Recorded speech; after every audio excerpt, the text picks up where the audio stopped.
Manishankar Iyer and friends, may I extend you a hearty welcome to this important webinar, which is second for us on Indo-Pak relations. There can't be a more important subject than improving Indo-Pak relations. The last time we had discussion on the subject was on 8th of December 2017, when Mr. Khurshid Kasuri was in Delhi at the India International Center. Manishankar Iyer was also there, and there were a large number of good friends from all over the country. We can't have actual seminars, so we have to rely on the Zoom and virtual seminar or webinar, as we call them. We know that relations between the two countries are not normal. They're not as good as we would like them to be. So the purpose of discussion is to identify the areas, how to improve relations between India and Pakistan. That is the need of the hour, so that we could create a climate of trust and confidence in the subcontinent, so that we are able to give decent life to our people in the subcontinent. We are very fortunate that good number of friends have come. Several friends are trying to get in, but somehow or the other, some are not able to connect. And Mr. Dulat is one of them. He's trying his best for last 20 minutes, but somehow or the other, he is not getting the connection. May I now request Mr. Khurshid Kasuri to initiate. चलो ठीक है, करता हूँ मैं बाद में call. अभी एक मिनट, थोड़ा मार्केट में हूँ. ठीक है. Mr. Kasuri is former foreign minister of Pakistan, and more than that, he is a committed peace activist. And I don't remember if he has visited India after December 2017, although his visit to India used to be quite frequent. At least I don't know whether he has been to India after that. But we would like him to be in India as often as possible and help us in creating the climate of trust and confidence. Mr. Khurshid Kasuri will be followed by his friend and our very good friend, Mr. Manishankar Iyer. And then each one of us will offer the comments. Mr. Kasuri.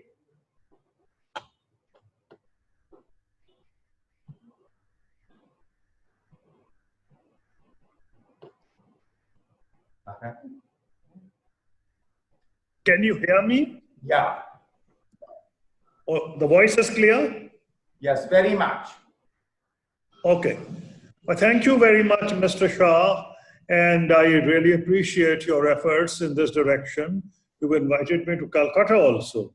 And I particularly enjoyed that visit because I told you my wife was born in Calcutta.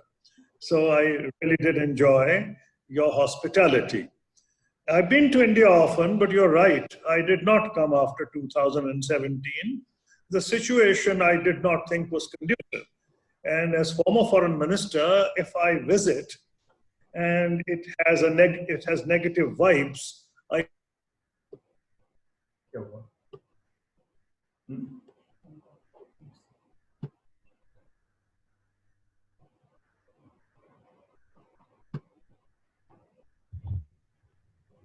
He's not audible. Yeah. Okay. Yeah. Kasuri Sahab is not audible. Yeah. Kasuri Sahab, you went on mute again, and I think. वो mute हो गया मैं दोबारा. किसने कर दिया? नहीं, ये ठीक है ना? हाँ जी, ठीक. Can you hear me? Now we are able to hear you, sir. Okay. So yes, you're right. I didn't wish out to visit after 2017 because as former foreign minister, I felt that my visits should only be conducive to improvement of relations. It's not meant to be just on a holiday. I hope the situation will arise in some time when we can visit each other on holidays. And I thought that a visit can also go wrong, and instead of doing good, it can actually be counterproductive. So I say I'd like to extend my good wishes to all of you, and particularly to my friend from Cambridge days, Mani Shankar.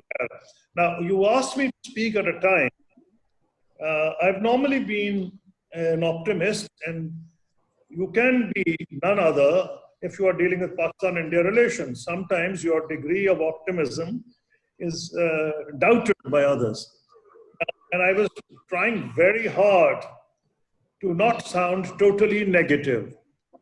And I actually thought maybe I start with Charles Dickens, A Tale of Two Cities, the best of time, the worst of time. Then I realized it would be unrealistic because I can't see anything good about it. So you can't say it's the best of times, probably the worst of times. Although about 10 times we've either gone to war or we've been near a war situation or confronted a war situation. I think the current situation is probably one of the worst in our long and acrimonious history. So I would thought, how the hell should I start this? This is the first interaction that I am taking part. I did take part one in Dubai, which was organized, I think, by ZTV.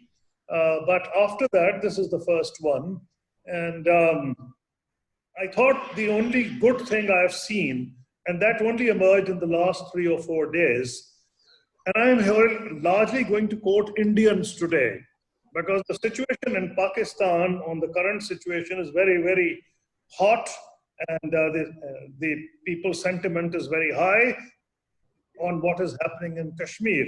So I decided I'll start with 2 Indians. It will not be Mani Shankar, the boldest politicians in South Asia, and who doesn't really care much about what people tend to say. He has a tendency to speak his mind. But I will focus on what I regard as patriotic Indians with capital P. And those are 2 I found out recently, because I read a lot of what happens international press and the Indian media on the happenings in India. I think Mani seems to have disappeared from my screen. I hope he's still there. He's very much there. Are you here, Mani? Yes, No, he's not there. there. Is there? Okay. So the only 2 I then realized maybe there is some hope in the trend. One is I read many articles, but 2 were particularly important. One by a former foreign secretary, and nobody can be more patriotic than your former foreign secretary. So that's why I said 2 patriotic but rational Indians. Former foreign secretary, and then Shekhar Gupta, one of your senior most journalists. And I'm going to only quote 2 or 3 lines of Naripma Rao, the former foreign secretary. And I think what she said is that she was very grieved. I'll just find what she said. She was very grieved and called it a dark hour. She was grieving for India and emphasized the need to improve relations with Pakistan. She rightly pointed out that there was a need to build on old connections, which do not last, Ayesha का recording करना है but go back generations. Record करना है So that's one person I'd like to quote. And the other was Shekhar Gupta, who said that he reminded us of a prescient tutorial by Dr. Manmohan Singh.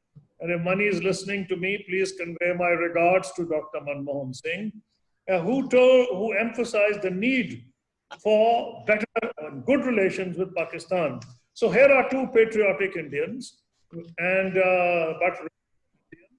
I thought maybe there was some hope in this era of gloom. Now you can say, how did we start with all this?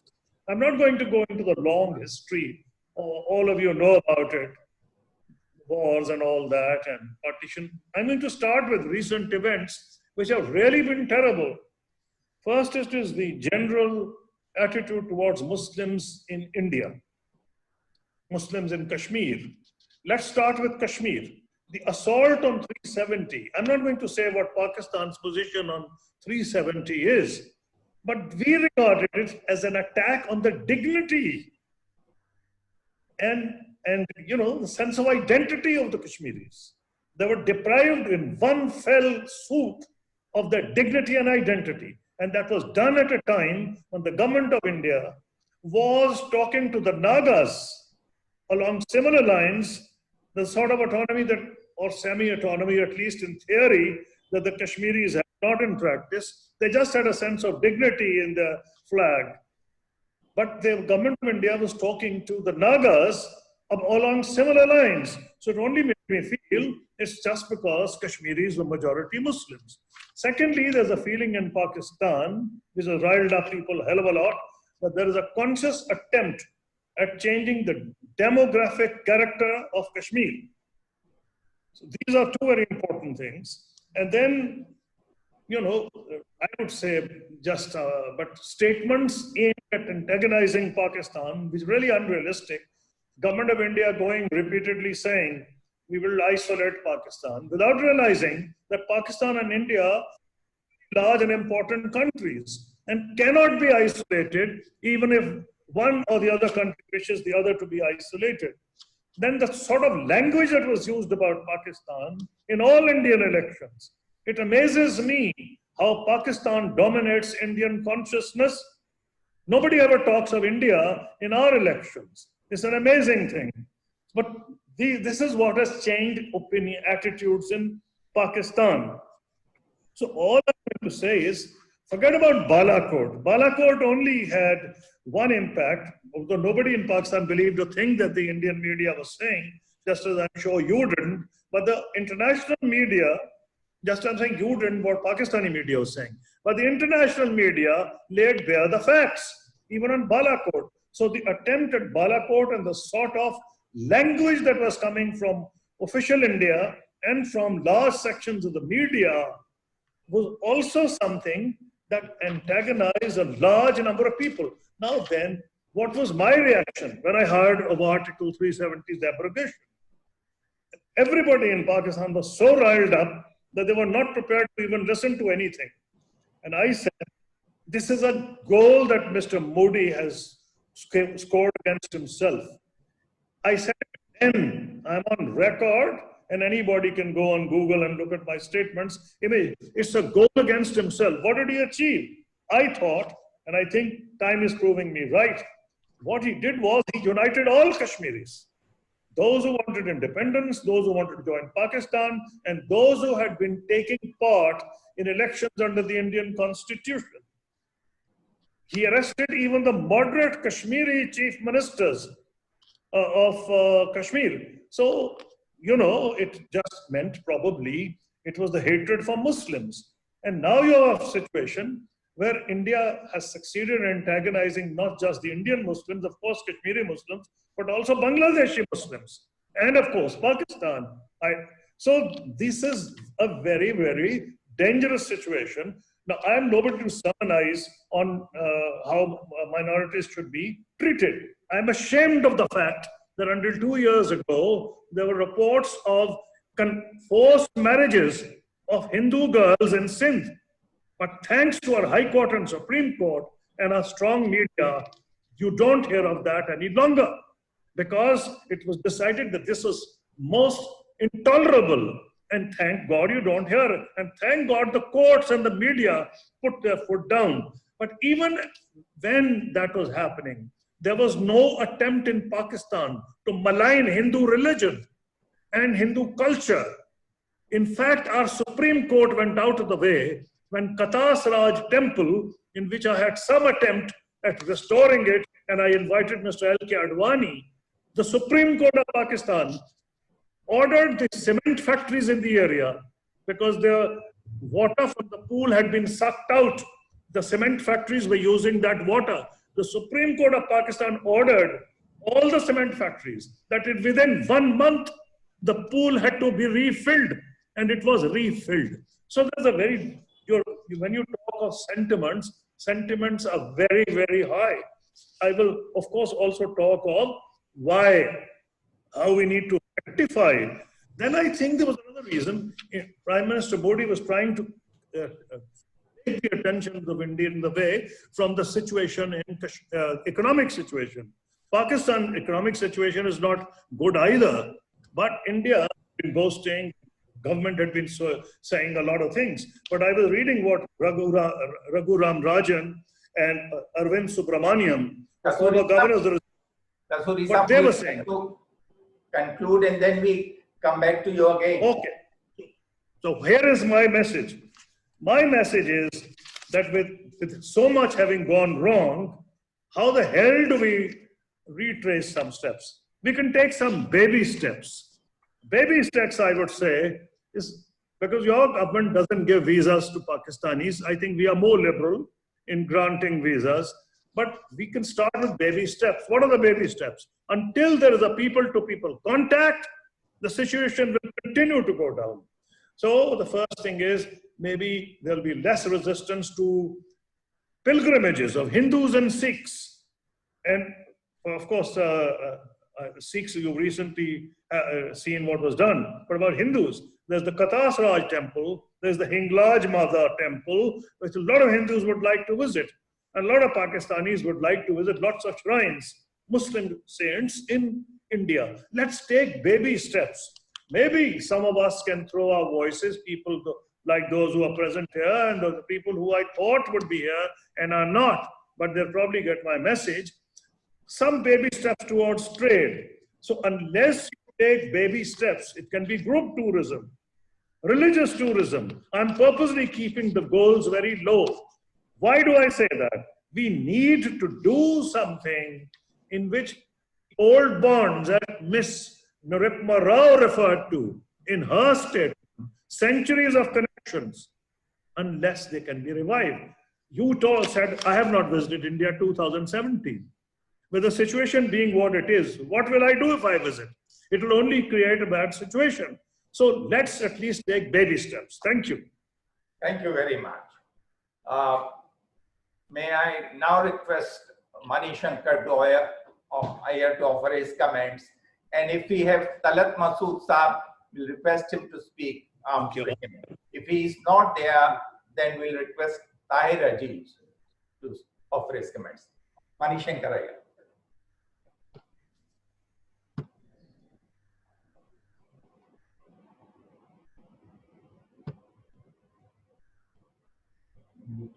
Unmute करने को कहना है क्या?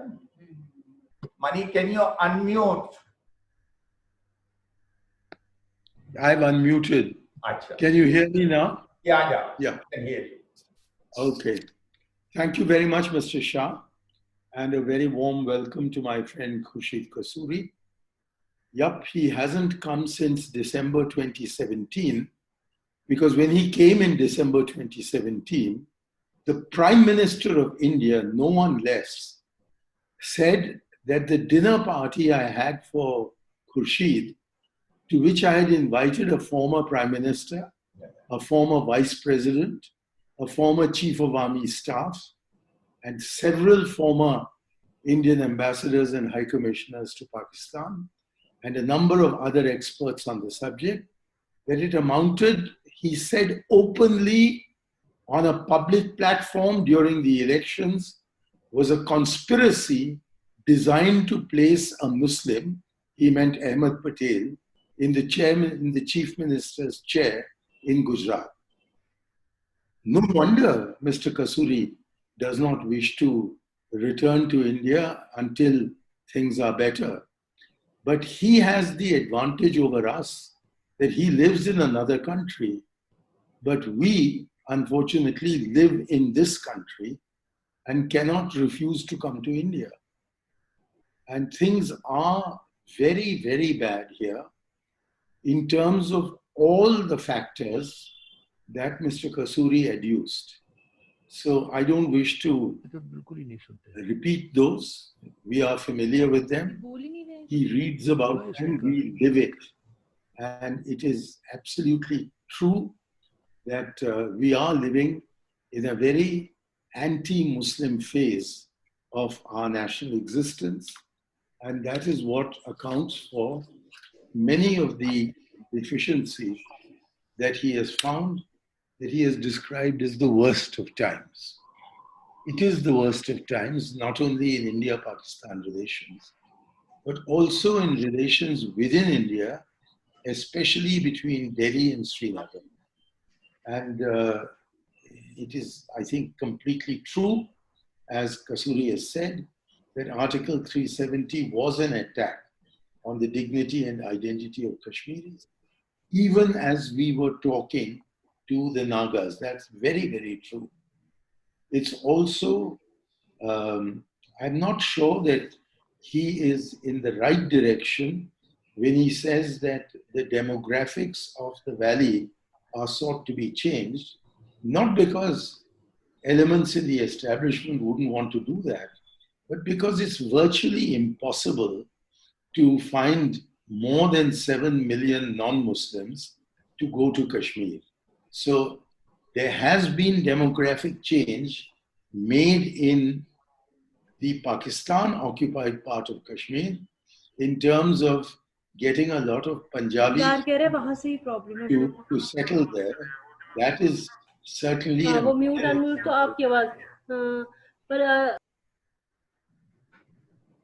that's certainly a major example of attempting to shift the Shia majority in parts of POK.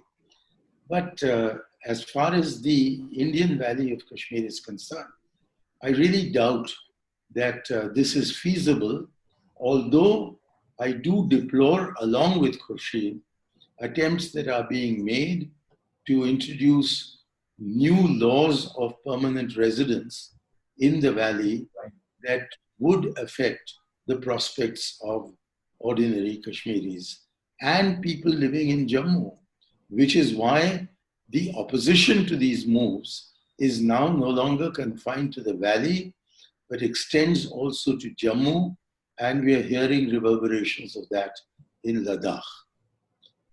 Insofar as attempts are being made by India to isolate Pakistan, I share with him the view that these have not been particularly successful, and I don't think it's a particularly fruitful path for India to embark on.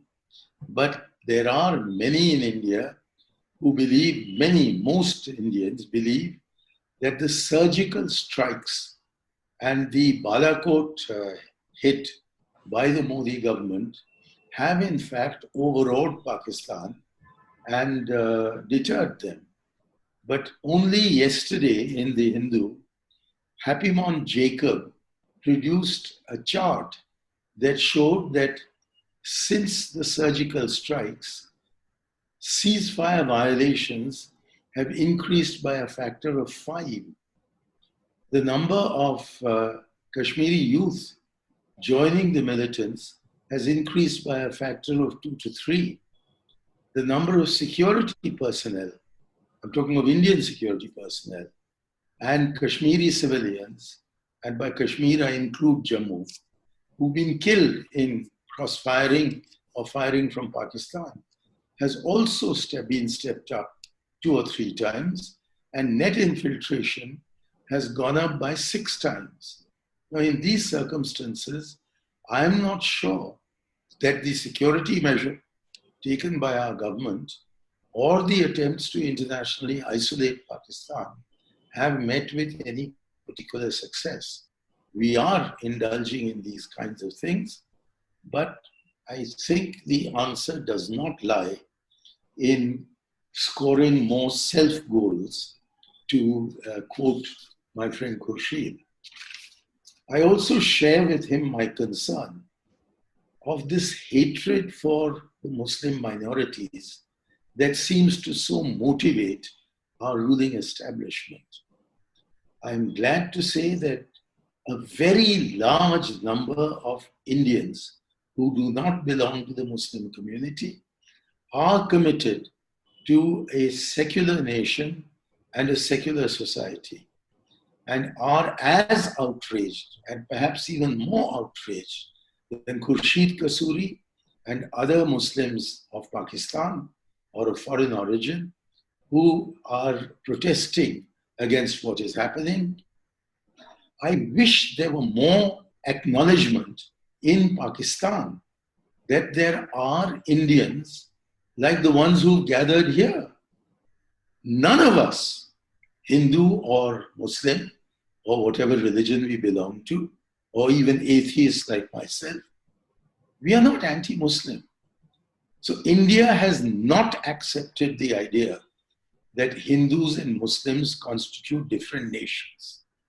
But we have accepted the three-nation reality of Pakistan, Bangladesh, and India, and nobody in his senses in our country is attempting to change that.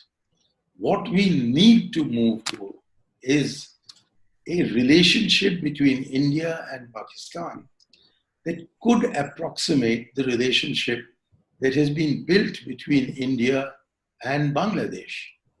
Perhaps the best news that I've heard in the last several weeks is that the pilot consignment from Chittagong port through Bangladesh to Tripura has reached Tripura. There is going to be a resumption of the economic transit relationship between India and Bangladesh to our northeast as existed before 1965.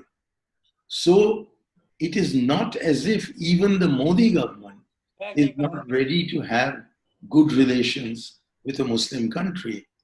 Indeed, in many ways, until very recently, I think Mr. Modi had succeeded more than perhaps any other Indian Prime Minister in cultivating the Muslim regimes of the Gulf area. So it's peculiarly anti-Pakistan, and it's anti-Pakistan because Indians are more than willing to accept the word Pakistani as a kind of substitute for Indian Muslim. And that is why the establishment, the Saffron establishment, is focusing on portraying Pakistan as an enemy, not because they perhaps truly regard Pakistan as an enemy, but because this is shorthand for the true enemy they see it, which is the minorities of India. And I would like to emphasize to Khurshid and to him, to the Pakistan public in general, that even though the BJP I'm not able to hear. holds a very, very Your high, internet connection is unstable. holds a very high majority in parliament, in the elections, both in 2014 and in 2019, he received only 32 and 36% respectively of the total vote. So India continues to be a secular country. Yet it is true that the government of India does not consistently operate in a secular manner. And I think there is, among many other faults on the Indian side, that are responsible for this absence of good relations between India and Pakistan. The fact that Pakistan continues to harbor and in certain segments of their government even encourage terrorism against India, certainly terrorism against Jammu Kashmir in India, is a serious reason for which so many Indians are willing to buy into the government of India's argument against Pakistan. Has succeeded in keeping itself out of the blacklist of the FATF. We thought twice over that there was a serious danger of being blacklisted. That has not happened. And that not having happened is a fact. But even so, it really would be of enormous assistance to India-Pakistan relations if these very, very fringe terrorist elements represented by organizations like those run by Hafiz Saeed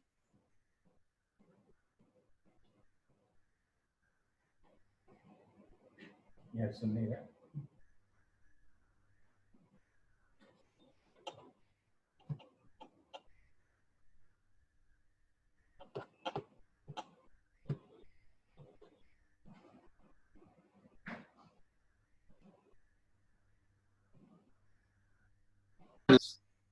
Similarly, vicious cross-border firing from Pakistan is largely killing Muslim citizens of India, those who live in Kashmir and those who live in Jammu.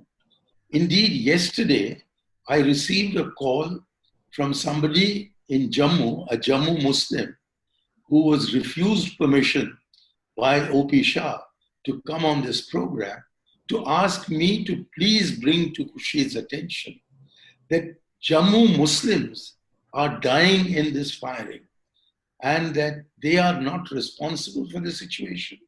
They are not responsible for it, and their deaths do not add to anything positive on the India-Pakistan front.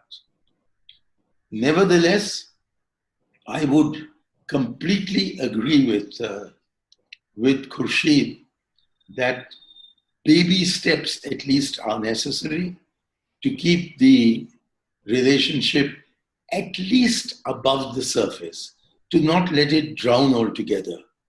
And his idea of religious tourism being more freely permitted is an excellent one, but it will require reciprocity on the Indian side to allow Pakistani Muslims to visit their Muslim shrines in India.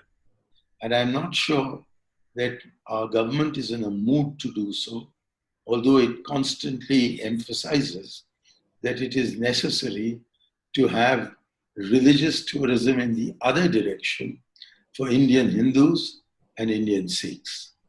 Also, I would hope that he is able to persuade members of the Pakistan government to allow trade to at least tug along, even if the full potential for the mutual benefit of India and Pakistan of unimpeded trade between these two countries is far from being realized. I also entirely agree with him that the attempt being portrayed in India to say that Pakistan is on the brink of economic collapse is as untrue as pretending that the Indian economy is doing well. Raghuram Rajan and Arvind Subramanian have not only pointed to the viability of the Pakistan economy, but also pointed to the weaknesses of the Indian economy.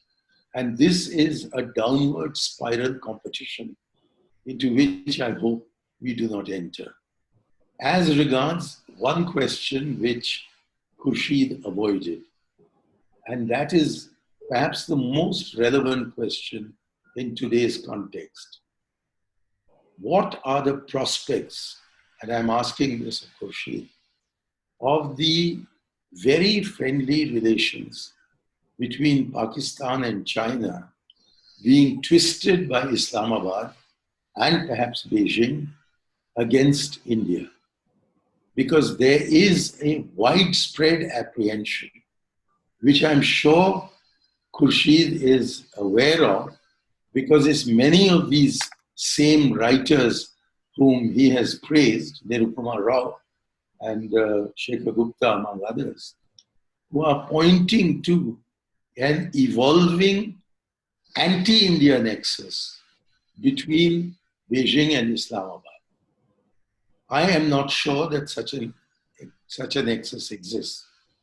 I personally wish to emphasize that the Chinese, after their successful romp through Arunachal Pradesh in 1962, withdrew their troops from every populated center in India, in what they call South Tibet. They even withdrew from Tawang. So in these circumstances, when Mr. Bhutto informed the Ayub government that he had persuaded Zhou Enlai to go in for a pincer movement when Pakistan attacked India in 1965. And then later in 1971, when Henry Kissinger, none less, tried to persuade Wang Hua, who later became the head of the Chinese government, but was at that time the permanent representative of China to the United Nations, to persuade his government to send in Chinese troops to divert Indian troops from East Pakistan, which later became Bangladesh. The Chinese did not cooperate with the Pakistanis. So there has so far been no China-Pakistan nexus against India. But it is being suggested by a number of commentators who are familiar with China, if not as familiar with Pakistan, that India does face the double danger of an attack from Pakistan in coordination with an attack from China.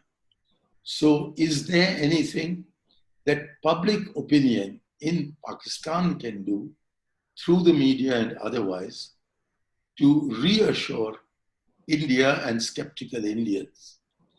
And I'm afraid their skepticism will continue whatever Pakistan does, but to reassure people of goodwill like O.P. Shah and myself and all of you gathered here, that we need to settle, not to aggravate matters. We need to settle matters with China on the basis of the 2005 agreement and other agreements between India and China, so that we know where exactly both sides agree that the line of actual control lies in, most importantly, in the Ladakh Aksai Chin area, as also in the middle sector and the eastern sector, and thereafter move towards a definition, a delimitation, and then a demarcation of the India-China border instead of the existing ambiguities which lead to hostilities and flare-ups every now and then. And with Pakistan, this is the intelligent thing to do, but it's the most intelligent thing that India has been shying away from, which is an uninterrupted and uninterruptible dialogue with Pakistan to settle outstanding matters. When I was posted in Pakistan, that was back in 1978-82, and when Khurshid Kasuri was Foreign Minister of Pakistan between, I think, 2003 and 2008, it was quite clear that there is no issue between India and Pakistan that is not capable of being resolved. The progress that Khurshid Kasuri presided over in the back channel talks between Sati Lamba and Tariq Aziz, a solution to which President Musharraf, gave the name of the 4-point formula. And while this is disavowed by both sides at the moment, the fact is that what Khurshid achieved in those 5 years, I'm just coming to the end, that what they achieved in those 5 years constitutes a starting point for a meaningful dialogue, a meaningful resumption of the dialogue. Whether it is called the 4-point program or not, that doesn't matter. And I see that Khurshid is generous enough to not insist that the achievement be labeled a Khurshid Kasuri assessment. What he is suggesting is that if only India and Pakistan were to sit down and talk to each other, then where he left off the dialogue could well be the starting point. So there is every reason to believe that the only way forward for India and Pakistan, China and India's relationship with the 3 parts of the old Jammu Kashmir state, namely Jammu, Kashmir and Ladakh, is by dialogue between these parties and ourselves. And that is not happening, which is a terrible tragedy. And that, I think, is the biggest self-goal that we have been scoring repeatedly over the last several decades, indeed, almost ever since independence. Thank you. Thank you very much, Mr. Yeah.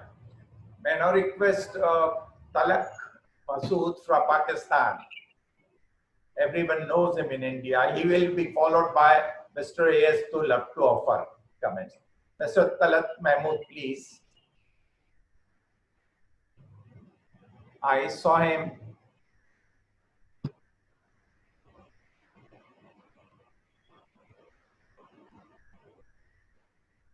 Talat Masood Saab, I suppose he left. I saw him. He was there, but he left. Huh? He could have left. I saw him 5 minutes before.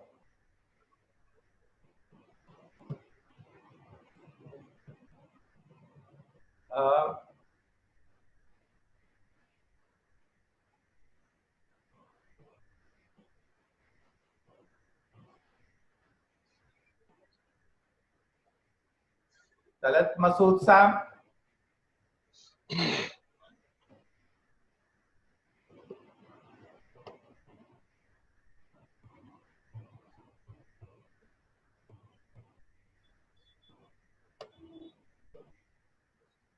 Mr. Tahir Aziz will try and get him later.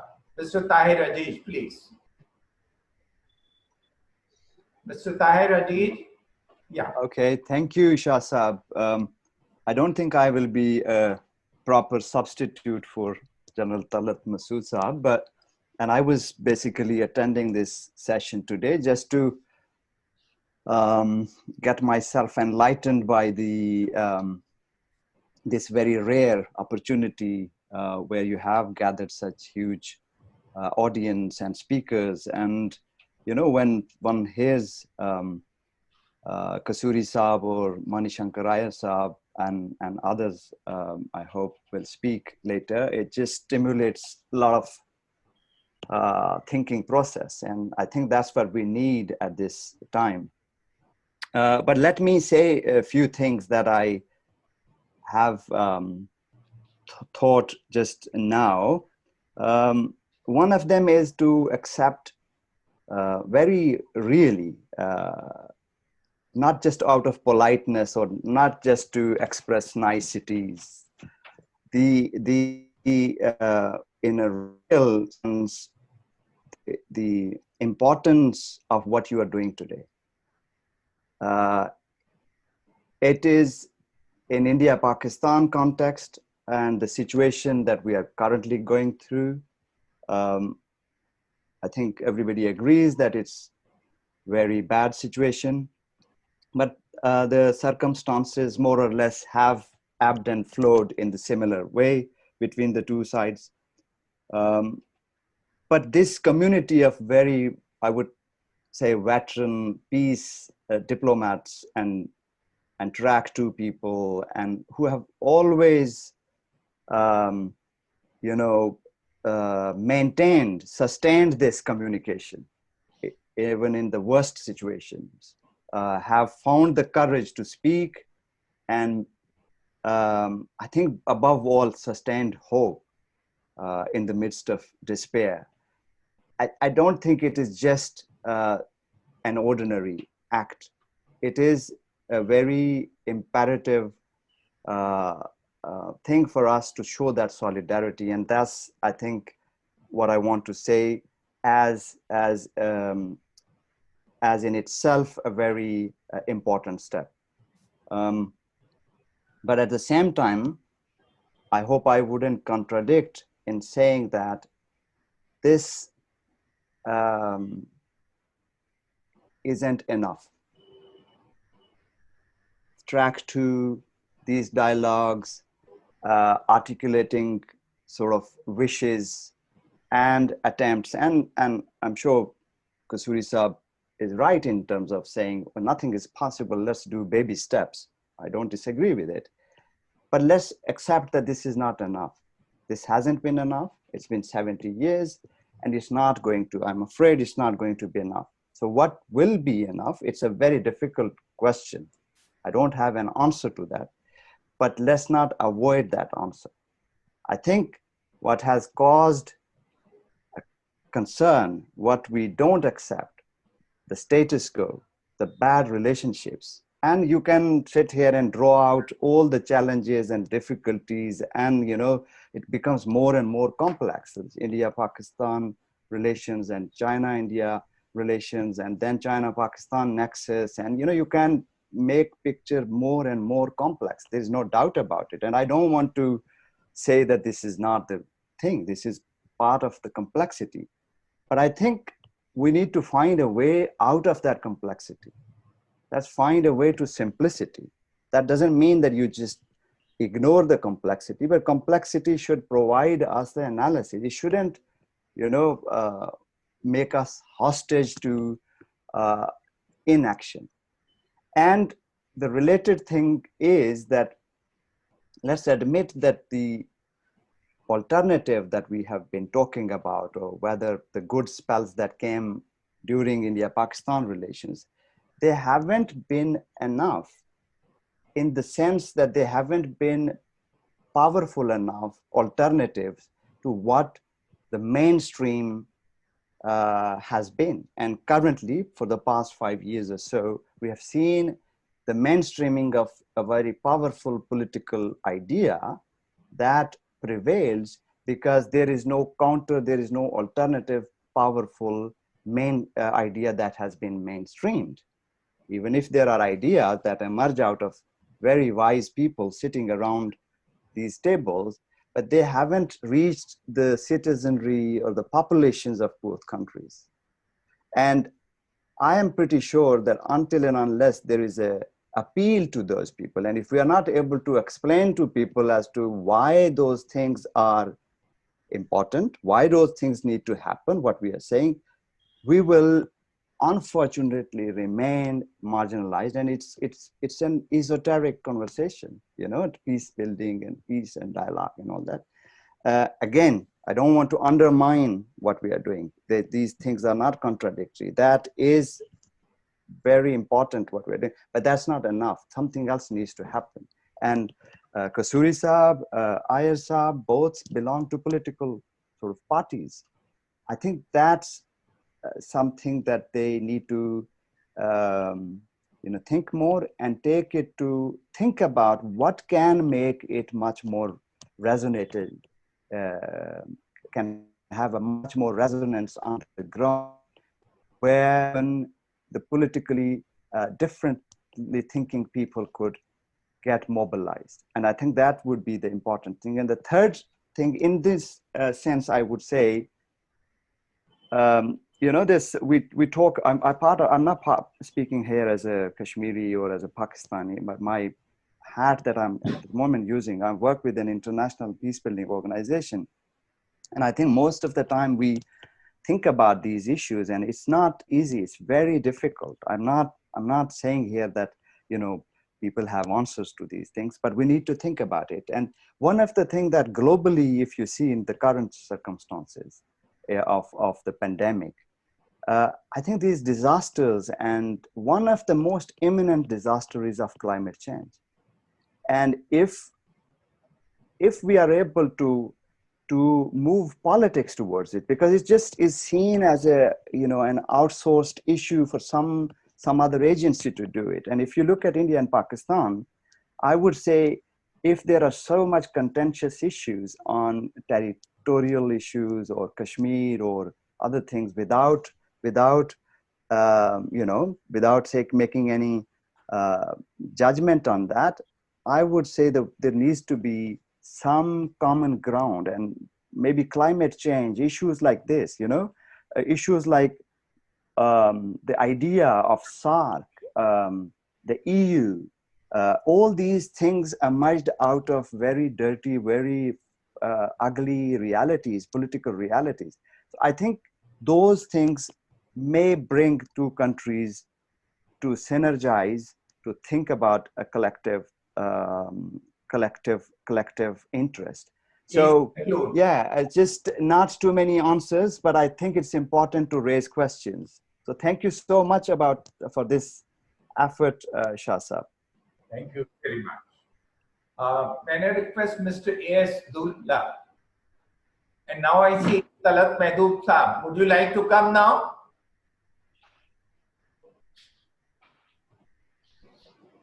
Masood Saab?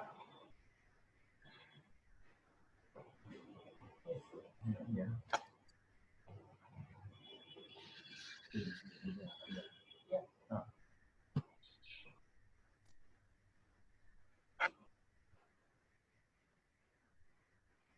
Masood Saab? Yeah, I can hear you. Yeah, please offer your comments. I didn't hear the earlier part of the conversation, so please ask me the question then, because I've just joined. We are discussing how to improve Indo-Pak relations. What are your suggestions? Right. Well, I think there are many. The present government in India, it seems, is not in a mood to have a good relationship with Pakistan. From this side, it appears to be extremely hostile and is not wanting to engage under any circumstances. Gives an impression that it wants to sort of put maximum pressure on Pakistan. It realizes that it is going through internal problems and also is under financial pressure. And it has really activated the line of control in such a way that it becomes impossible for the troops to sort of withdraw from there. And the line of control has been extremely volatile and very active for the last more than 1.5 years now, and continues to be so. And the diplomatic relations, as you are all aware, are also under great pressure. They have reduced it to 50%. And then, of course, I think India's leadership and especially the Prime Minister is wanting to divert attention, at least this is what we feel from here, divert attention from what has happened in China as well. Their relationship with China, the way that, they mishandled the Chinese thing, and they given a very, the Chinese sort of, the way they went and occupied the territory and pushed back the Indian troops, I think it made Prime Minister Modi look very small. And so he's also wanting to divert attention towards Pakistan. That is also one new aspect which has developed in the relationship. And apart from that, I think he also thinks that to divert attention from Kashmir, it is very important to keep pressure on Pakistan to say.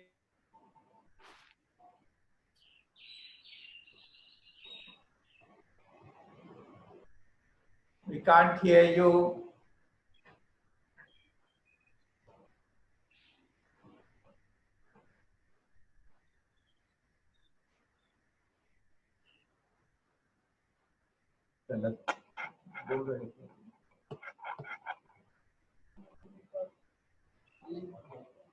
Huh?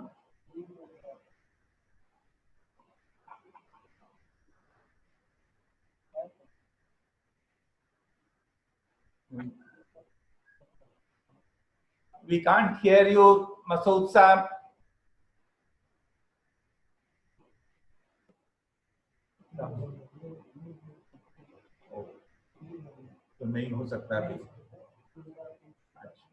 Well, we'll get him again. He was in the midst, something happened, some technical problem. Dulat Saab, are you around? Dulat Saab, yes, please. Please unmute so that we can all hear you.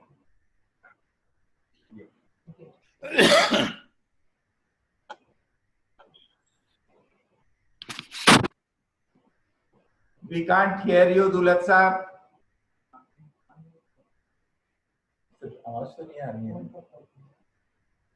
तुमको क्या करना है? Dulat साहब, first mute and then unmute. There is some. Please mute and then unmute so that we can hear your voice.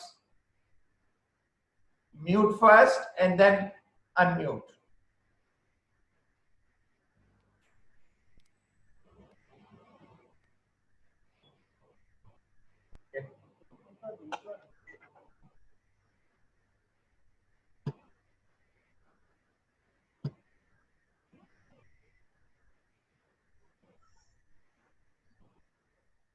Dulat Saab, please unmute. We can't hear you.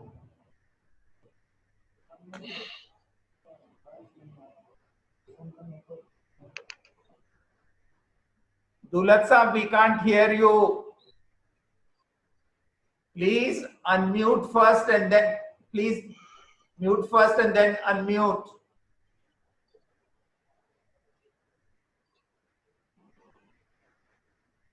No, we can't hear him. Can I suggest something? Huh? Yeah, so please remove the headphone. Remove and speak through the speaker directly to the phone. Remove your headphone from the phone. Shah Sahab, can you message him? Shah Sahab, can you message? Drop a message to him. Dulat साहब, वो आप headphone निकाल लीजिए. Speak directly on phone. हाँ, वो phones के अंदर.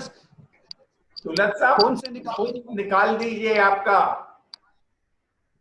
Phone से निकाल लीजिए.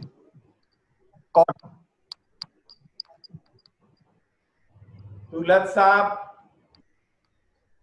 हमारी आवाज नहीं जा रही क्या? शाह साहब, इनको मैसेज भेजिए. शाह साहब, मैसेज ड्रॉप करें. अब आपने ये किया कि जो उनको आवाज जा रही थी अब वो भी नहीं जा रही ना उनकी. वो हेडफोन के जरिए सुन रहे थे. अब बताएं उनको. अब वो उन्होंने दबा लगा दिया. दुलत साहब, अब आपको हमारी आवाज आ रही है.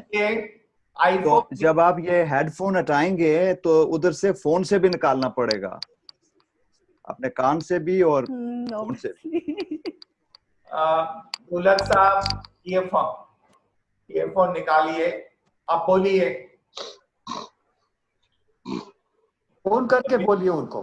एक बार म्यूट करके मैसेज करें या फोन करें आप शाह साहब?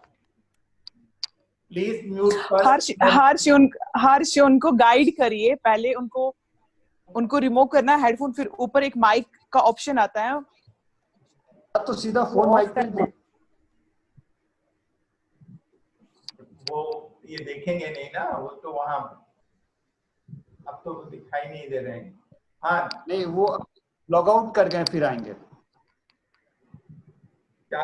What is the message that you want me to send him? वो मोबाइल में से भी निकालना है. और I think you better call him directly on the phone so that he and just instruct him what to do. Able to join the call. Yeah. Yes. Joined.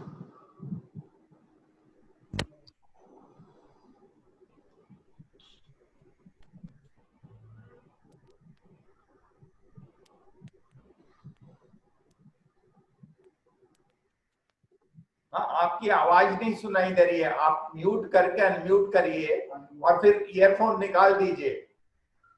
Mobile में से भी नहीं. अब आपको बोलना है. आप बोलिए. You under house arrest along with my family, my mother Begum Khalida, Dr. Farooq Abdullah, Umar, and my younger uncle Dr. Mustafa Kamal. And unfortunately, immediately after that, when we wanted to start a political process or a dialogue, but we were struck by COVID. So we are waiting for things to settle down, and we will move in again. And as you know that we all are signatories to something called the Gupkar Declaration that was done on the 4th of August And as soon as this unfortunate, the illegal and the undemocratic, unconstitutional abrogation of 370 and 35A was done.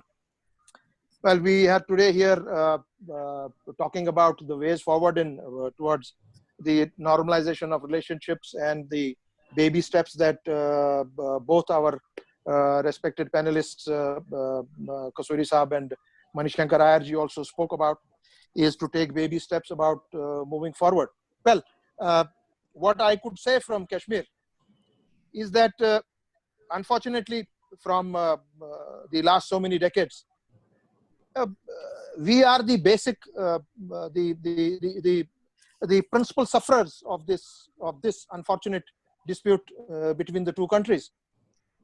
And things seem to be getting worse at this point of time because with the other part of our territory. I can tell you, first of all, I would just like to take a brief into that, is that from 5th of August, when we say that the Jammu Kashmir was broken into 2 union territories. Well, let me say very clearly that the massive majority of the people in Jammu, Kashmir division and Ladakh are not for abrogation of 370 and 35A. Please let it be clear to one and all. So we have to find ways and means what was done on 5th August, how this can be rectified. And this is the basic situation today as of Jammu, Kashmir and Ladakh is concerned. Now, as we have talked about, okay, how do we start these baby steps? Well, I said, because of the problem, there is always the principal sufferer, whether it is a Kashmiri Muslim, a person from our Dogra brother from Jammu, the Sikh, the Bodh, the Ladakhi, the Pahadi, on both sides of the LOC. We are the ones who face the brunt, and then the parts of Punjab. And is this how we are going to spend the rest of our lives and rest of the decades and our children? There is no safety, neither on this side nor on the other side. We do have to take baby steps, but the steps have to be very concrete. And both the governments of India and Pakistan have to come down on the negotiating table. There is no other way. War is not the answer for this situation. We are suffering not only these COVID 2 months, we are under perpetual lockdown from 5th of August. Maharaja was very clear in his instrument of accession. You cannot touch my boundary, you cannot touch my flag, and you cannot touch the constitution of Jammu and Kashmir. Well, it has been done. Whichever way it was done, but not acceptable here. Please conclude. So, yes, I will conclude. The best would be, Shah Sahab, the way you are putting these efforts on through Zoom, through these webinars. We have to sit. People-to-people dialogue is of prime importance. That is number one. And the escalation of the situation, it has to be de-escalated. And Kashmir has to be brought down. It has to be talked. We will be starting the process. We will be starting the process with Government of India and everyone here. No doubt about that. But and from both sides, and all our friends and people in both countries do not want war. People in both the countries are not for bloodshed. The governments have to take this into action. That look, this is enough. We cannot be ruining the lives of millions. So any baby step, any person from Jammu and Kashmir will be welcoming it. We will welcome every step that is taken to diffuse this tension and to set Kashmir right. It has to be set right. Let's be very clear. We cannot put it under the rug anymore. And God bless you. And we are with you for this, for any kind of a situation that is taken from either side, that side or this side. We will be a part and parcel of it, and we will have to settle it once and for all. Thank you very much. Thank you very much. Is any friend from Pakistan, Arshad Masood or someone else ready to speak? Any friend from Pakistan?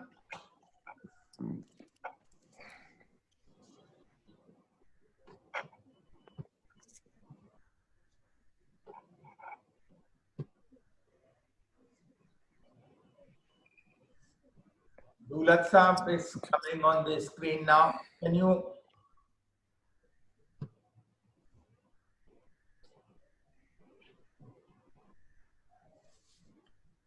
Hold. There is some problem with the Dulat Saab phone. We can't hear him.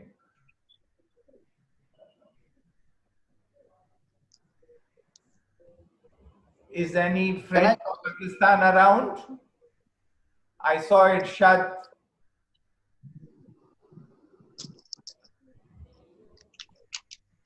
Mr. Ashok Bhan, are you around? Ashok Bhan.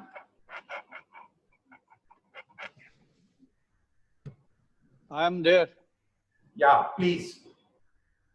Just about 3 minutes because we have many people. Okay. Kasuri Saab, Adab, and good afternoon to every friend here. Good afternoon. Sir, this 2019 saw the worst of the relationships between the two countries. We were almost on the verge of war, but thankfully, the diplomacy and certain interventions maybe have prevented that to happen. And I have a feeling that both countries are to be blamed for this. Not only the Prime Minister, as Pakistani friends are blaming of India. Both the Prime Ministers of the countries are very hostile to each other. They make very brash statements on certain occasions. And they rouse the sentiment, I don't know for what national interest or for their national politics. The problem is that even both the countries don't adhere to the basic jurisprudence of diplomacy, which calls for engagement and dialogue, even on the most contentious issues. And even if nothing turns around those talks, but talks and talks is the basic jurisprudence of international relations and diplomacy. Even we have abandoned that also. And these relations bedeviled so strongly after even Prime Minister of India says that I extended my olive branch to Pakistan. Pakistan gave in return the terrorism to us. And then a doctrine was adopted that terror and talks cannot go together. But there is a doctrine also in the international relations. Terror and talks can go together. I think Kasuri Saab is privy to it. Mani is privy to it. I am privy to it. Dulat is privy to it. Every student and every expert of international relations is privy to it. The talks and terror can go together, provided we have the right intent. And then there is a trust deficit. In international relations, you don't trust each other. You have to do business. And on Jammu and Kashmir, the business is not done for almost 70 years. And that business is still pending. And the business was stuck when Jawaharlal Nehru and the Prime Minister of Pakistan set aside those talks when talks were going on, when Pakistan leaned towards the military support of America at that point of time. So if today the buzz goes in India that there is a nexus between China, Pakistan to unsettle India, there is no convincing theory around that it is not a fact, except that Mani is saying, except Kasuri ji is saying, maybe few of the columnists are advocating that. But the fact remains, the public perception in India is that there is a very serious nexus between China and Pakistan to unsettle India. Now it's a new equation. Please. So after India having befriended President Trump, this is a new phenomenon we are facing. So between the two common civilizations, India and Pakistan, there is a lot of scope, and that scope was even, electrified by the peace efforts of all the peaceniks around. And Kasuri Saab was one of them. So was Mani Shankar Iyer. So were many, Kuldeep Nair, Rajendra Sachars, and everybody was there. But the events, overtake the activity of the civil society. So therefore, the necessity is, as Kasuri Saab said, that to reboot the relationship at a very healthy note. Some baby steps have to be taken. The opening of corridor also did not, defreeze the relationship. It did not melt the ice to the extent each one of us had expected. And immediately Pakistan goes to UN forums and says that India is doing this, and India says that it's a terroristan, we can't do business with terroristan and all that. So therefore, in the interest of both the countries, the government to government diplomacy and talks and dialogue is of prime importance. And we as civil society activists have to mobilize the opinion and advise our respective governments, howsoever reticent they will be, at least bring them to a point to the basic doctrine of talking to the sovereign nations. Two sovereign nations cannot stop talking. And no policy maker in any country advises his or her government like that. So let us bring this discussion at a public level in order to pressurize our own respective governments to break the ice and engage, even if no business is conducted. Thank you. I know India will say that Kashmir is not negotiable. Pakistan will say that we need Sar Creek and other issues to be discussed.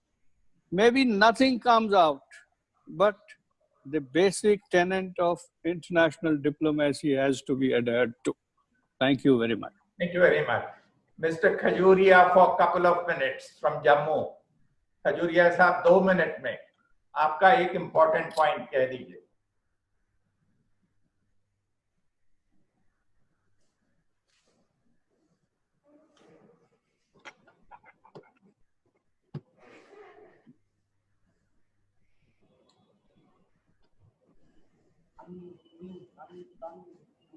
Unmute करिए पहले.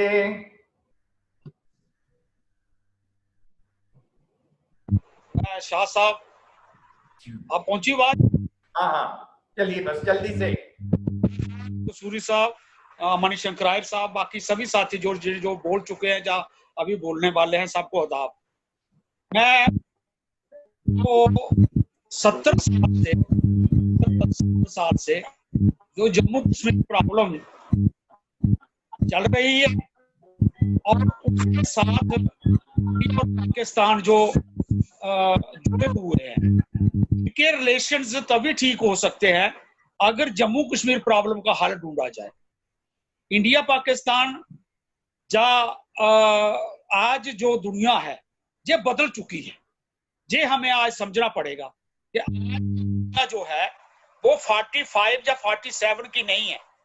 आज तक हमारा mind set जो है वो 47 का ही है, और हमारे लीडर्स का और वो पब्लिक का वही माइंड सेट कायम कर रहे हैं. आज इंटरडिपेंडेंट हो चुकी है. आज 2020 है. आज हम ब्रिक्स में बैठते हैं, WTO से में बैठते हैं, IMF में बैठते हैं, UNO में बैठते हैं, सार्क में बैठते हैं, एशियन में बैठते हैं, लेकिन सिर्फ व्यापार के लिए, पैसा कमाने के लिए और पैसा देने के लिए. अगर हम जनता का माइंडसेट ये बदले कि हम खुद इंटरडिपेंडेंट हैं और दुनिया में हर रीजन, हर कास्ट, हर रिलीजन, हर रेस, हर मजहब एक दूसरे पर अंतर्निर्भर है, इंटरडिपेंडेंट है। अगर ट्रंप आज काले और गोरे का सवाल पैदा करेगा, अगर पाकिस्तान में सवाल हिंदू मुस्लिम का पैदा होगा, हिंदुस्तान में कश्मीरी मुस्लिम और दूसरे का पैदा होगा, तो हम रिलेशन कैसे बनाएंगे? हमारा माइंडसेट बदलना चाहिए। आज माइंडसेट ग्लोबलाइजेशन की तरफ बढ़ रहा है। आज हमें जो पोस्ट कोविड-19 आई है, इसने बता दिया है कि जो आज सिस्टम चल रहा है ये टोटली फेल हो गया। इसके पास हॉस्पिटल नहीं है, इसके पास कोविड-19 का इलाज नहीं है, इसके पास क्वारंटाइन का इलाज नहीं है, इसके पास सिर्फ हथियार, मोबाइल, मिसाइल और न्यूक्लियर बम है। ये सिस्टम हमें डिकोड करना होगा, इसे हमें खत्म करना होगा और हमें इंटरडिपेंडेंसी का, टॉलरेंस का और कोएग्जिस्टेंस का मानसिकता बनाना पड़ेगी, हिंदुस्तान के अंदर भी और पाकिस्तान के अंदर भी। उसी में से हिंदुस्तान के और पाकिस्तान के रिलेशन बिल्ड होंगे। और जम्मू कश्मीर को आपने 70 साल से हमारी जो दोनों गवर्नमेंट हो रहा है, जो कभी वो बनाए, इंटरलोक्यूटर बनाए, कभी कमेटियां बैठाई, कभी कुछ किए, उसमें सब फेलियर है। अब ये सारा दिल में से निकल चुका कि हमें कुछ मिलेगा, इसलिए ये बिलीफ ये पैदा करना पड़ेगा और जम्मू कश्मीर के लोगों को भी ले लो साथ और हिंदुस्तान की जनता को जगाओ। अगर कहोगे सिर्फ लीडर बदलेंगे, जब तक जनता नहीं बदलेगी कि जम्मू कश्मीर मसला है, वहां गोली चल रही है, वहां इंसान मर रहे हैं, जब तक ये लोगों में नहीं जाएगा तब तक इंडो पाक रिलेशन आगे नहीं बढ़ पाएंगे। धन्यवाद।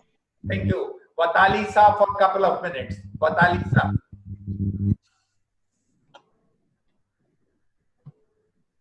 Watalisa from Srinagar and an author.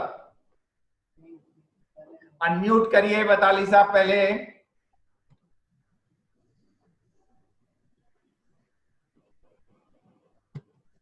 Unmute करिए आप। Unmute किया आप। Do you hear me? Yeah. Do you hear me? Yes, please. Okay.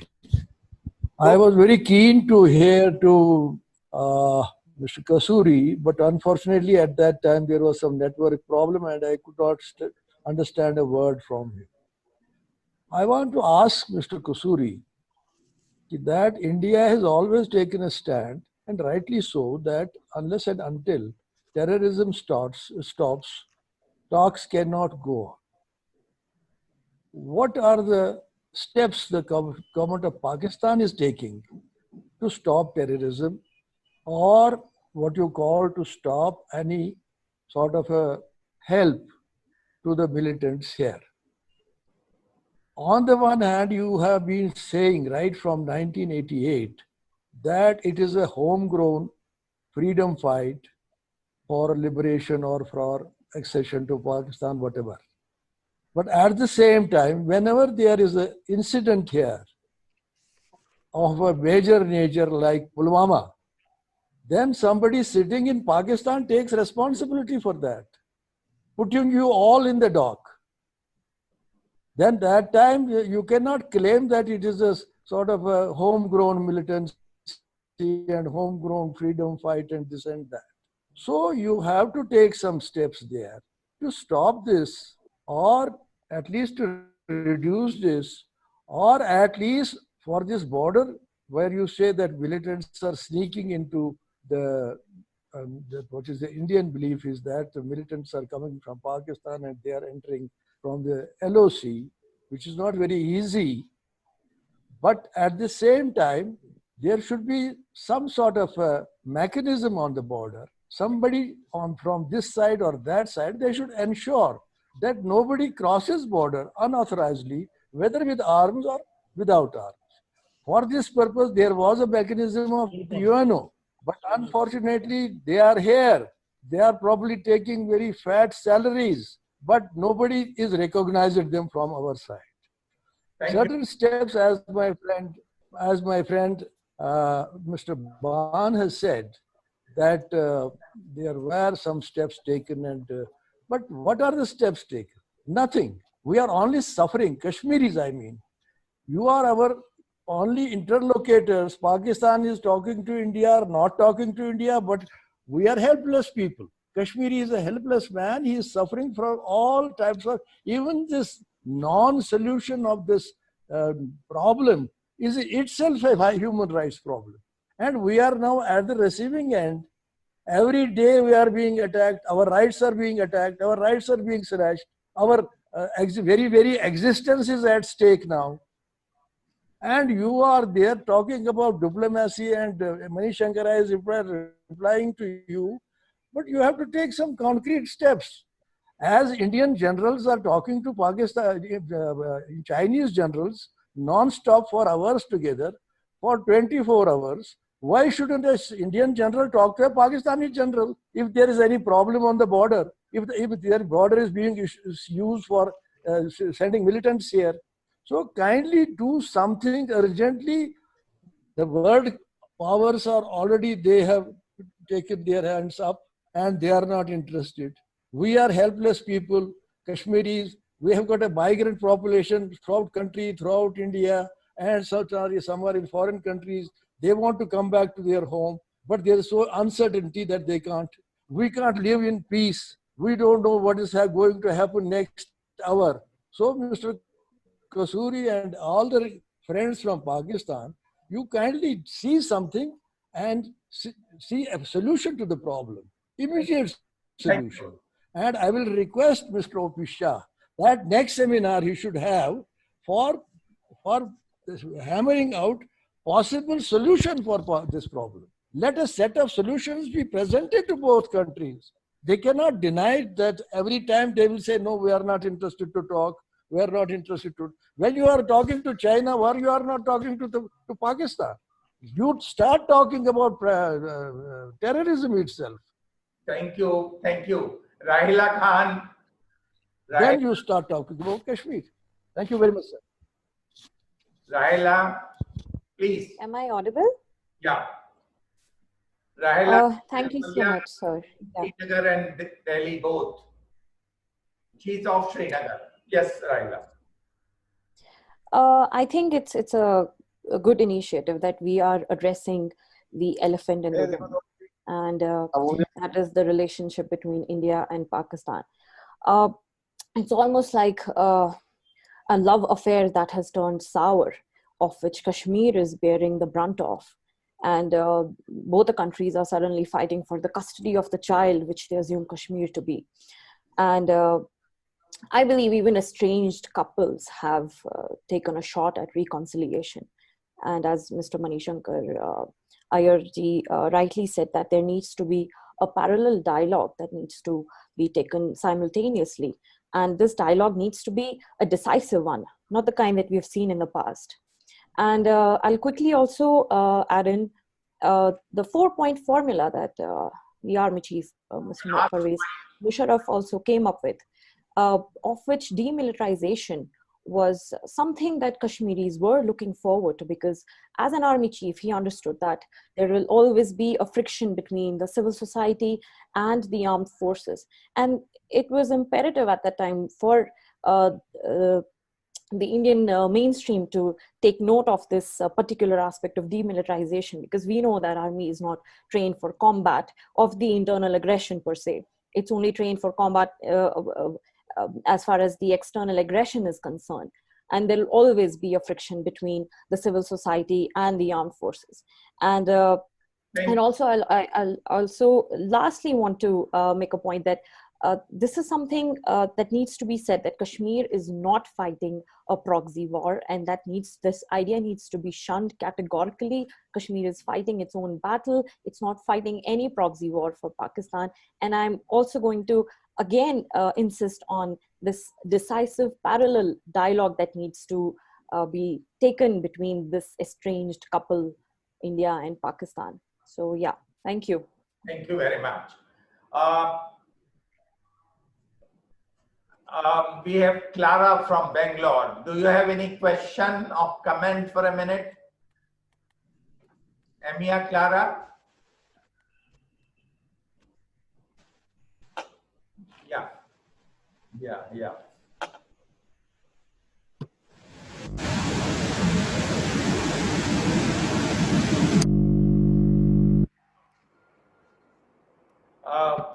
Friends, is there anyone who has a specific question or comment? Engineer साहब? हाँ, unmute करिए आप पहले. हाँ, आप बोले.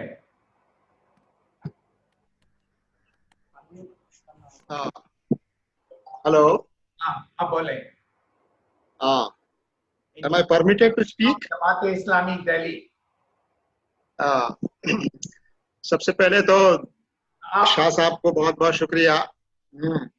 सभी को मेरा सलाम आदाब. दोनों मुल्कों के जो भी यहाँ हमारे दोस्त इस डिस्कशन में शरीक हैं. मैं एक बात तो ये कहना चाहूँगा, जो पहले भी 2017 में जो मीटिंग हुई थी उस वक्त भी मैंने कुछ बातें कही थी कि दोनों मुल्कों की आवाम की जो मेजॉरिटी है वो आपस में अच्छे रिलेशंस और अच्छे ताल्लुकात चाहती हैं, इसमें कोई शक नहीं. और मैं इस बात को भी मानता हूं कि बातचीत और डायलॉग के अलावा और कोई रास्ता इन रिश्तों को बेहतर बनाने का नहीं हो सकता. और तीसरी बात मुझे ये अर्ज करनी है कि अच्छे और मजबूत रिश्ते पायदार तभी हो सकते हैं जब वो इंसाफ की बुनियाद पर हों, म्यूचुअल ट्रस्ट की बुनियाद पर हों, एक दूसरे की डिग्निटी और रिस्पेक्ट को सामने रखते हुए. चौथी बात मुझे ये अर्ज करनी है कि इसमें सबसे बड़ी रुकावट जो मैं महसूस करता हूँ वो ये कि दोनों मुल्कों के जो सरबराह हैं, जो पॉलिटिकल लीडर्स हैं, उनकी तरफ से प्रॉब्लम है. अगर वो वाकई सही माने में रिश्तों को सुधारना चाहें तो इसमें कोई रुकावट नहीं है. और अनफॉर्चुनेटली दोनों मुल्कों के जो रिश्ते हैं वो दोनों मुल्कों में उसका डोमेस्टिक पॉलिटिकल इतना इम्पोर्टेंस है कि दोनों मुल्क के जो पॉलिटिकल लीडर्स हैं जो पावर में हैं वो इसको अपने यहाँ एक पॉलिटिकल हार्वेस्टिंग के तौर पर इस्तेमाल करने लगे.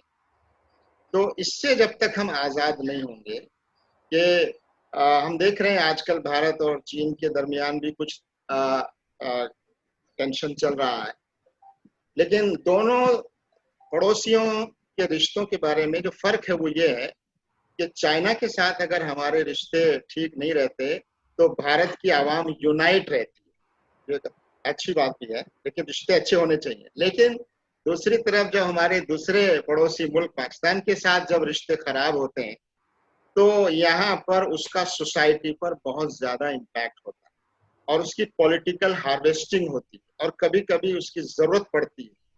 तो ये मैं समझता हूँ कि वही सरबराह जो इस बात का हिम्मत रखते हों कि वो पॉलिटिकली लूज करने के लिए भी तैयार हों और पॉलिटिकली गेन करने की तरफ न जाएं, बल्कि अगर उनको लूज करना पड़े तो लूज भी करने के लिए तैयार हों, तो मैं समझता हूँ कि इंसाफ की बुनियाद पर चाहिए और ये रिश्ते मजबूत हो सकते हैं.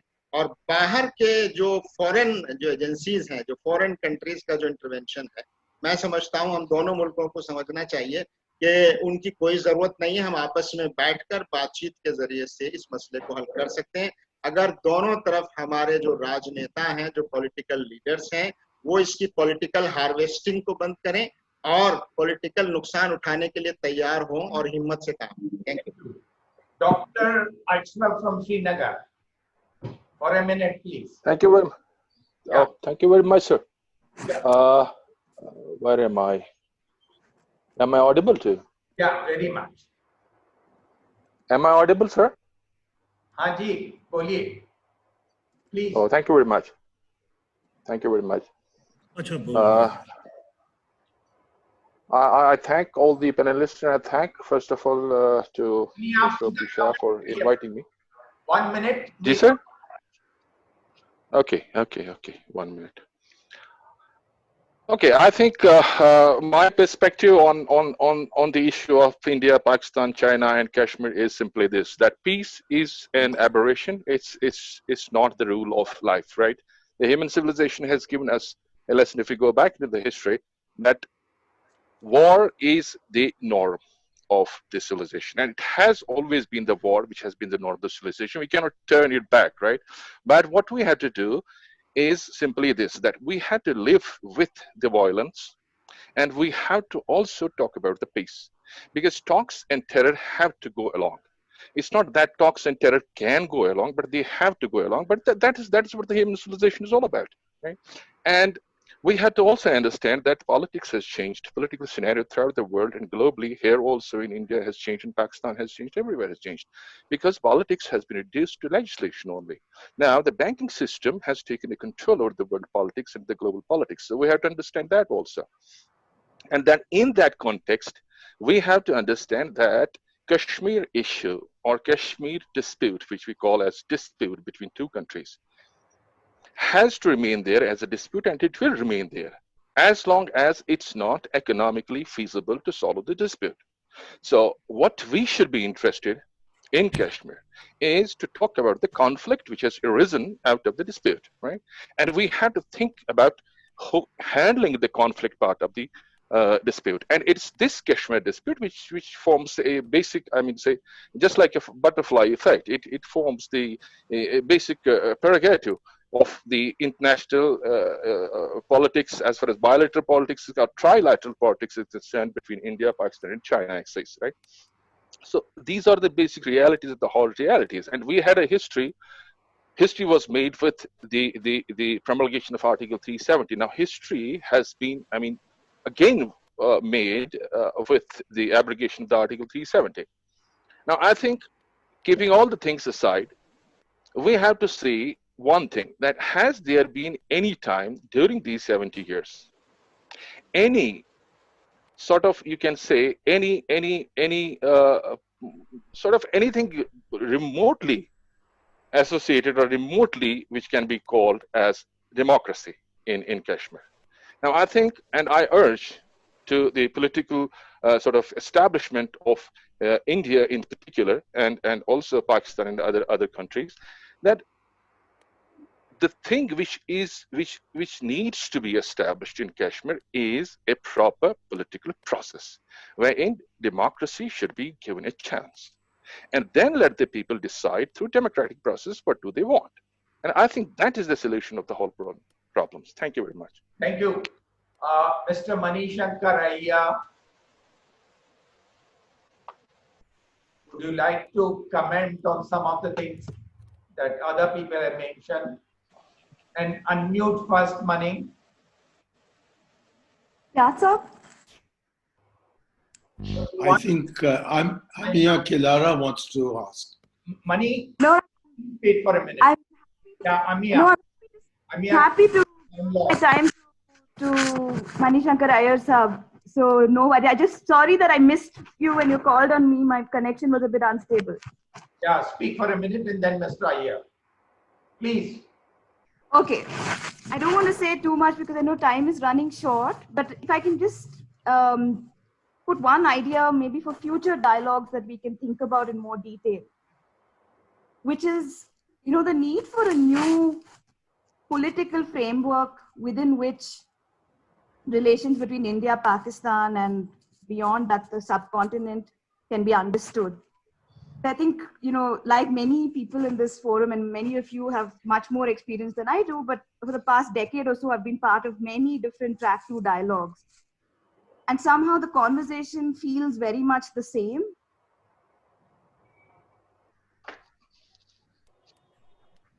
Can't hear you. Yeah.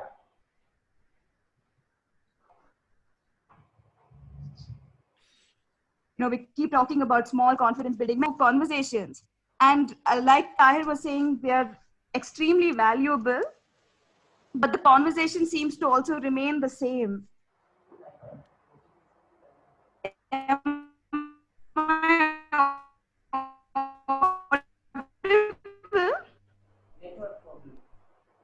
Shah sahab, can you hear me? Yeah. No.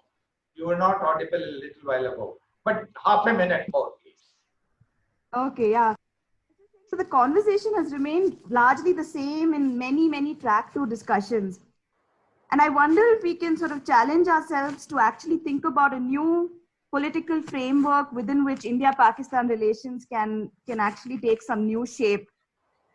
And that would involve issues that are actually currently the big challenges that we're going to face in common. Climate change, health, pandemics. I mean, these are not things that are going to disappear in 2020. I think these are longer term challenges that we're going to confront. And if we can actually come up with something that also can have political resonance on both sides of the border beyond, these very limited circles within which these conversations tend to happen, I think that would give us something very powerful then to work with, both in track 2s, but then in people, many people have their own connections with the government, with international fora, and with the larger public. So that would just be one thing I wanted to table for discussion, maybe in future dialogues.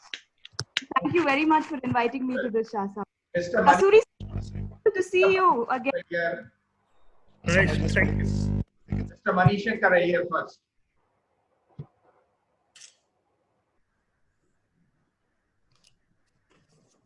Thank you. I don't have very much to add to what I said in my initial intervention. We've heard a number of views, but we have heard them before. And I'm not sure what further a track 2 dialogue can do. Our only hope is that at least indirectly, the views expressed at this webinar will in some way reach the government. I once again repeat, as I did in our last webinar, that I have no way of saying anything to this government, but I'm sure Mr. Shah could perhaps send a summary of what we've heard to the government, and we can only hope that good sense will prevail and what we've said will be listened to. So let me yield back the floor to the chair and ask the chair to request Mr. Khurshid Kasuri to give his closing remarks. Mr. Kasuri for his closing comments. Thank you very much. You can all hear me? Yes. Okay, instead of just closing remarks, for it to be meaningful, I rather focus on some questions that have been raised. Yeah. Questions that were normally the tendency is to shove them under the carpet, which I thought were hostile to Pakistan. I should start by addressing those. And I won't name people. One of them was about nexus between Pakistan and China. In 1962, Pakistan had a great opportunity at the time of, it's now been documented, by the way. People in Pakistan were saying there was an ideal time to liberate Kashmir, quote unquote. At that time, Pakistan did not do that, and we had a military man at the helm, Field Marshal Ayub Khan. Secondly, at the time of Kargil, it's again recorded that China did not encourage Pakistan. In fact, China encouraged Pakistan to go back. The issue that therefore arises is of human nature. If people in Pakistan feel that Indian Muslims are being maltreated, that Kashmiris have been imprisoned, pardon my using that word, but that's a word that everybody uses, including the European Union resolution, the most beautiful prison on earth. So what happens then is, and when Muslims' faces are blackened, and when they are lynched in India for being Muslims, what naturally happens is that India is the bigger of the two countries. If China tries to redress the balance, it would be unnatural for Pakistanis to feel unhappy. I'll be very blunt. so that we understand each other. But in 62, we didn't do it. This is not ideal. The best way is that Pakistan-India talks should start, and there should be no zero-sum game, so that we feel that Pakistani and Indian interests are common. And there are areas, for example, the Indus Basin Treaty needs to be strengthened. It can only be strengthened if we cooperate because of climate change. People refer to pandemics. There's the locust attack. But we are human beings. States are composed of human beings. If we hear every day what is being done to Kashmiris and how Pakistan is being attacked internationally, to expect Pakistan to behave like saints, again, by saying so, the Good Samaritans, would be unnatural. Ideal situation is that Pakistan and India should not take delight at the misery of the other. So that's my answer to one of the questions. Another, you want me to continue? Yeah, please, please. Okay. Another question that was raised is about terrorism. I won't name people because if everybody knows what people said, that terrorism and talks. If you read Pakistani media, you will find that there are talks of Indian terrorism every day in Balochistan, and there is a spy also, Kulbhushan Yadav, who is in our custody, was operating from Kashmir. But you don't read about that. You only read your own newspapers. And with a few honorable exceptions and brave ones, Indian media used to be very independent, but unfortunately, some of the brave ones have been driven out. They're no longer on channels. They do write columns, mostly online. So there are very, and I know them, they're my friends, they're very patriotic Indians, very determined Indians, very strong-minded Indians who are not bullied, who still say what needs to be said. So terrorism is a two-way traffic. Yes, terrorism should stop. But when you talk of warfare these days, there are different types of warfare. Everybody knows there are 5 or 6 different types of warfare. And the type of warfare that you're referring to is what the Dullah doctrine openly espouses.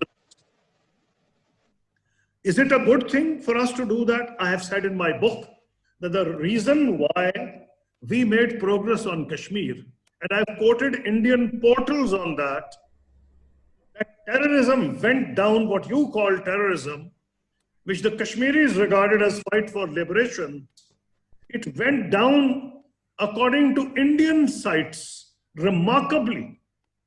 That is the cross-border crossings, and we were making lots of progress. Jammu and Kashmir solution was possible. I don't say that. I have given all the details. Has anybody denied it? Has any Indian denied it? In fact, let me tell you today that when my book came out, one Indian and one Pakistani met Dr. Manmohan Singh. He expressed surprise. He said, "Ye to Pakistan ke foreign minister sab kuch sach likh diya." He was surprised that a Pakistani foreign minister should state everything so truthfully. One Pakistani who said to me is dead. One Indian who said to me is alive. So what I am saying is everything I stated that we were near a Kashmir solution and the details have been given. And even recently, Indians who were involved at that time have said yes. So if we can resolve Jammu and Kashmir by talks, so the only answer is talks. So another gentleman here, and I agree with him, said that if you go into history, I've not studied the Mahabharata that well, I think I should, but probably we have been full of wars, this area. And people have still talked to each other. So when you turn it into a slogan, terrorism and talks, somebody in Pakistan can say, don't talk to India because they're committing acts of terrorism in parts of Pakistan. It will not take you any further. This is just avoiding the issue. the issue, what is the basic issue? We do not accept what is happening in Jammu and Kashmir. We do not accept the situation there. You do not accept our supposition. You say, no, the Maharaja decided in favor of India. We say even that is doubtful, because there are books on that by a learned professor of Oxford University. But that will not help matters going into history.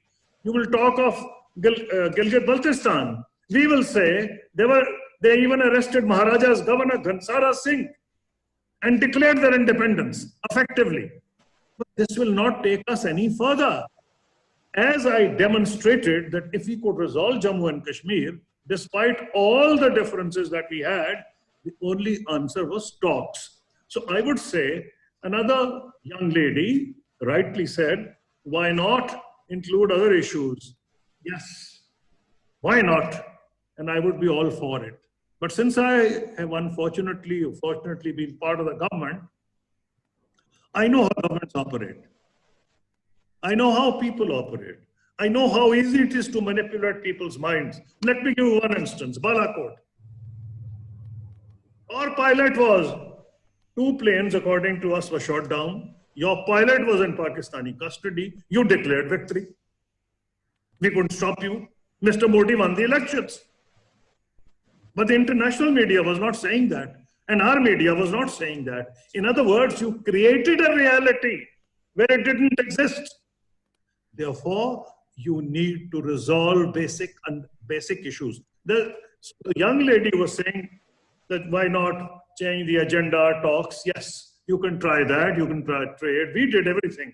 There's a very good book by Dr. Robert, I think, Kopchan. He talks of how nations make peace. And one of the things he's compelled to concede is that although trade is a great uniter, but in countries like India and Pakistan, he doesn't mention, but when you have basic unsettled issues, you know, to have trade. Lots of things. Forget about 65 war. There was an open trade in Pakistan and India. But even afterwards, but everything got rolled up once the situation in Kashmir deteriorates. So one gentleman, I've forgotten his name, he said, unless you resolve the issue of Jammu and Kashmir, there'll be no peace. So whereas I would like to believe that you can continue to talk, invent new issues on the agenda, there is an elephant in the room, and that is Jammu and Kashmir. But then why are we scared? There is a win-win solution to Jammu and Kashmir.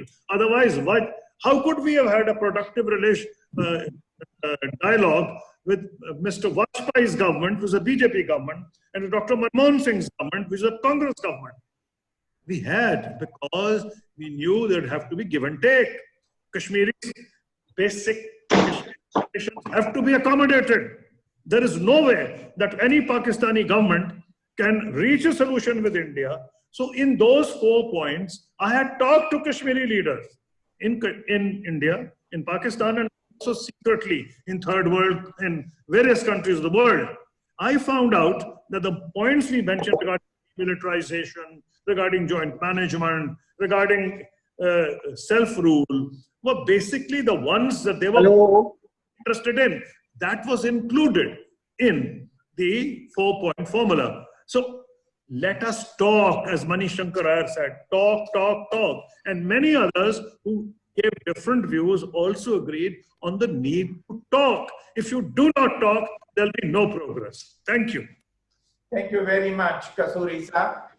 It has been a useful, meaningful afternoon. I'm grateful to my friends from Pakistan as well as friends in India.